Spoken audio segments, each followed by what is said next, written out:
السلام علیکم دوستو، آج کی ویڈیو میں جو واقعہ میں آپ لوگوں کے سامنے بیان کرنے جا رہا ہوں، اسے سننے اور دیکھنے میں ہم سب کی کامیابی ہے۔ نحمدہ و نصلی علی رسولہ الکریم، اما بعد فاعوذ باللہ من الشیطان الرجیم، بسم اللہ الرحمن الرحیم۔ حضور صلی اللہ علیہ وسلم کا صحابہ رضی اللہ تعالیٰ عنہ سے دو شخصوں کے بارے میں سوال۔ نبی اکرم صلی اللہ علیہ وسلم کی خدمت میں کچھ لوگ حاضر تھے کہ ایک شخص سامنے سے گزرا۔ حضور صلی اللہ علیہ وسلم نے دریافت فرمایا کہ تم لوگوں کی اس شخص کے بارے میں کیا رائے ہے؟ عرض کیا، یا رسول اللہ صلی اللہ علیہ وسلم، شریف لوگوں میں ہے، واللہ اس کے قابل ہے کہ اگر کہیں نکاح کا پیام دے دے تو قبول کیا جائے، کسی کی سفارش کرے تو مانی جائے۔ حضور صلی اللہ علیہ وسلم سن کر خاموش ہو گئے۔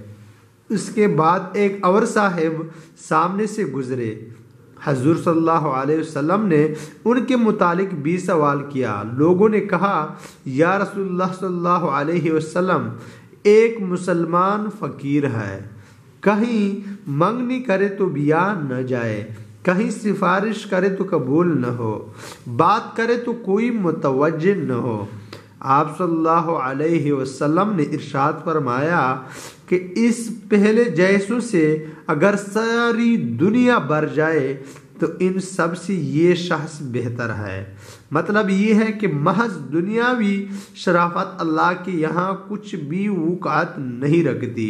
ایک مسلمان فقیر جن کی دنیا میں کوئی بھی وقعت نہ ہو، اس کی بات کہیں بھی نہ سنی جاتی ہو، اللہ کے نزدیک سینکڑوں ان شرفاء سے بہتر ہے جن کی بات دنیا میں بڑی وقعت سے دیکھی جاتی ہو اور ہر شخص ان کی بات سننے اور ماننے کو تیار ہو، لیکن اللہ کے یہاں اس کی کوئی وقعت نہ ہو۔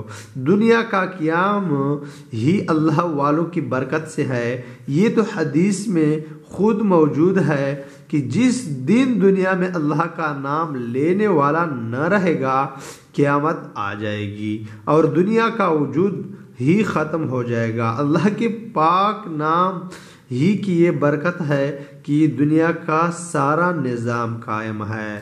وآخر دعوانا الحمدللہ رب العالمین۔